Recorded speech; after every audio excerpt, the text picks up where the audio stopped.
Well, good evening, everyone.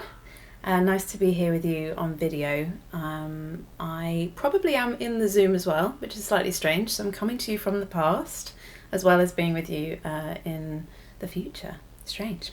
But I thought it was just easier to pre-record this and have it ready to go so that I can be with you tonight in a relaxed way. So tonight we're going to start off this sort of mini series that we're going to do over the next 3 days. So we're looking just at Luke chapter 24 and the story of the Emmaus Road encounter where Jesus meets Cleopas and his friend walking along the road back home. And tonight I'm going to be talking about just the first section of this, and we're going to be thinking about disappointment and mourning our losses. And then I'm going to do 2 shorter talks tomorrow, so there'll be just over 5 minutes, I think, tomorrow morning and tomorrow evening, and then Ed's going to finish off our mini series on Sunday, talking about going back out into mission.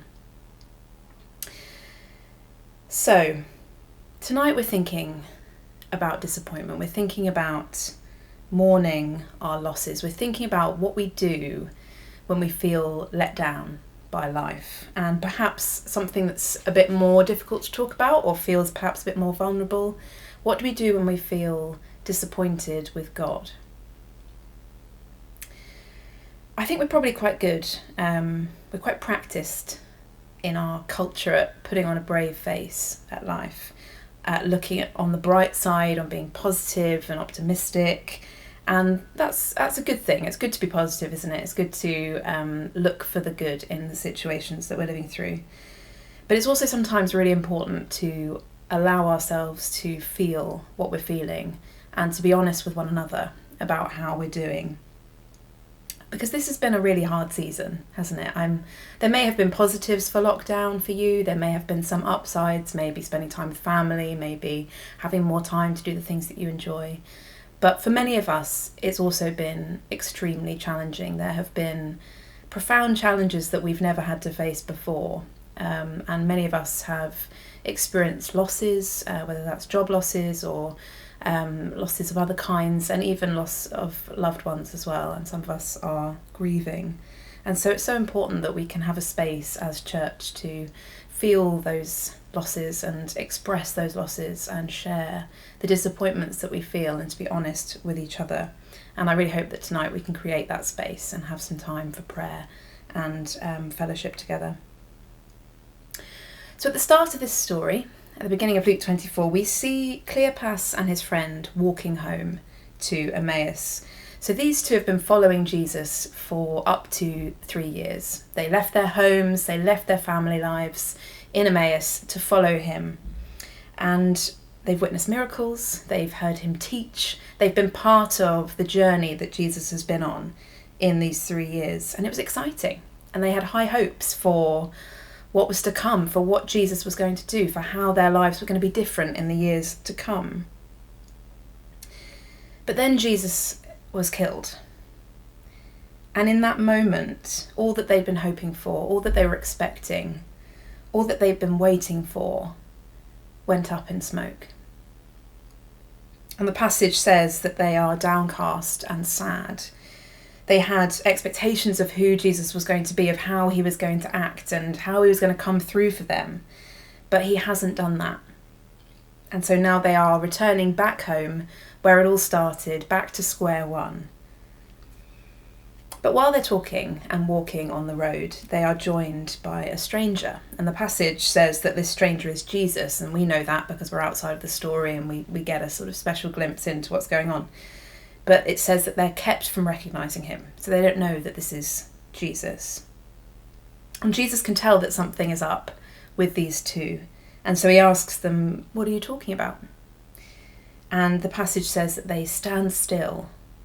They can't believe that this person, this visitor to Jerusalem, hasn't heard what's happened to Jesus. And they explain what's gone on over the last few days.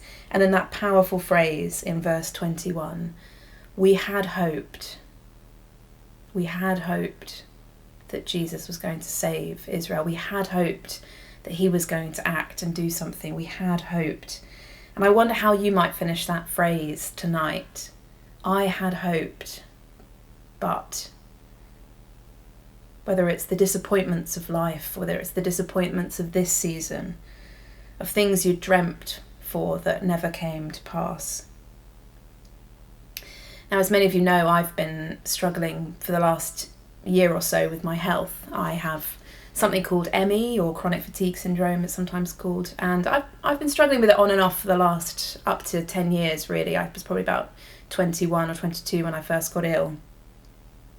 And it comes and goes, and seasons when I really overdo it, I then have a kind of backlash or a relapse, and that's really what I'm in the midst of at the moment, a really long relapse. And I have some good days and I have some bad days, and I've essentially been housebound, if not bedbound, since about September. And this is one of the reasons I wanted to record this, because it can fluctuate, and today is a better day, so it's good to record these things while I've got better health.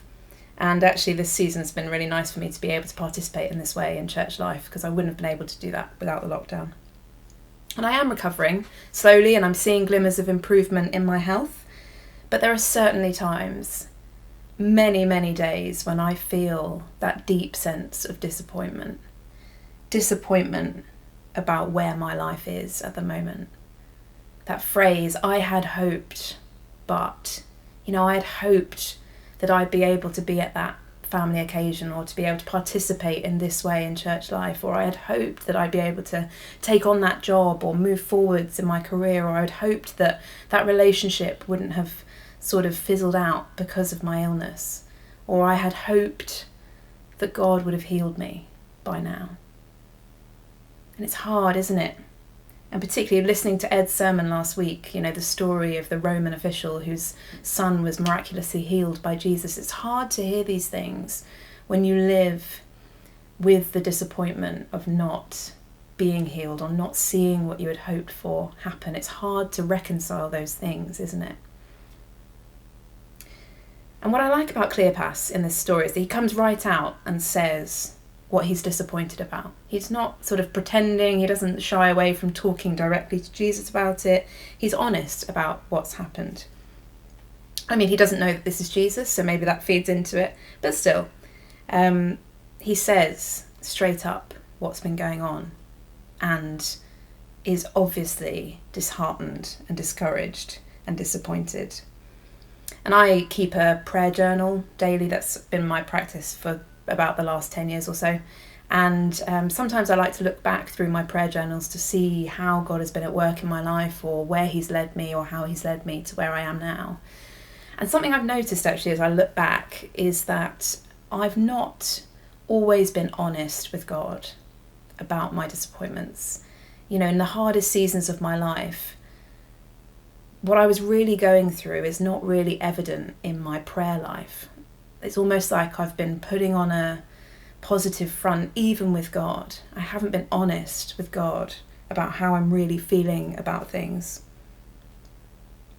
And I think it's okay to be honest about our disappointments with God. I think if we can be honest with anybody, it should be God. We should be able to be honest with God. And I know that's hard, and I'm saying that I'm definitely not there yet, but it's something that I'm hoping for. And what we see in this passage is that Jesus meets Cleopas and his friend on the road of their disappointments. He meets them where they're at that moment. And they're honest with him.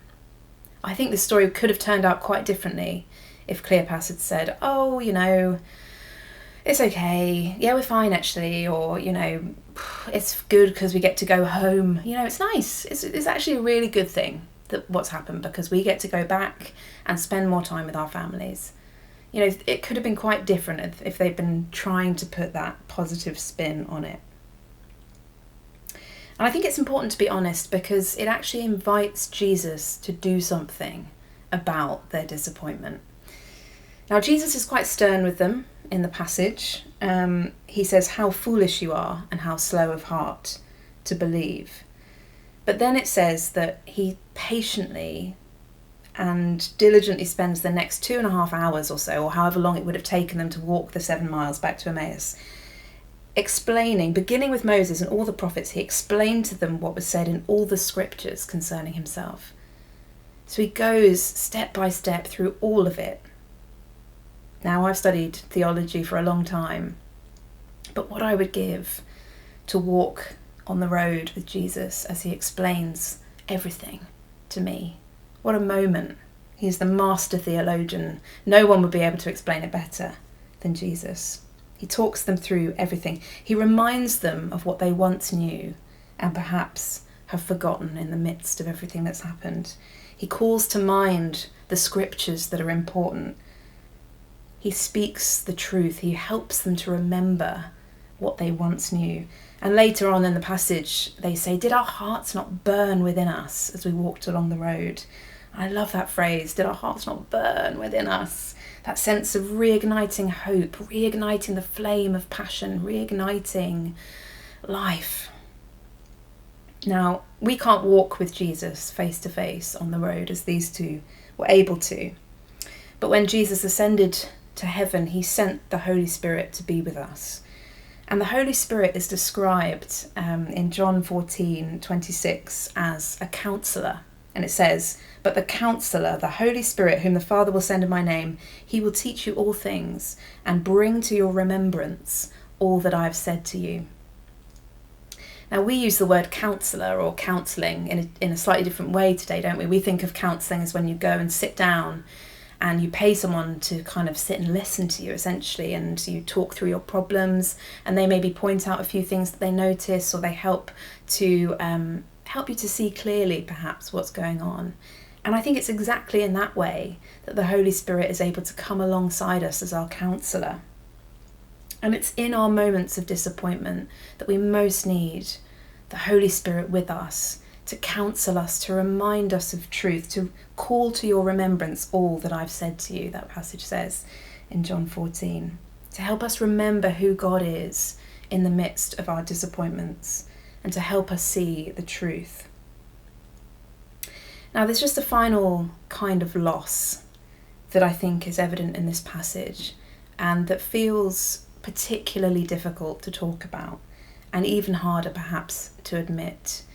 And there's a wonderful little book written by a Dutch theologian called Henry Nouwen, and it's all about this passage, the Emmaus Road passage. And it's a really short book, and I really recommend you read it if you want to kind of think more about this story and what it might mean for your life. But I want to read a quote out from this book because I think Henry Nouwen really captures something that it's hard for me to put into words, but that really resonates with my experience. And he says this: "Sometimes it seems that life is just one long series of losses. When we were born, we lost the safety of the womb. When we went to school, we lost the security of our family life. When we got our first job, we lost the freedom of youth. When we got married or ordained, we lost the joy of many options. And when we grew old, we lost our good looks, our old friends, our fame.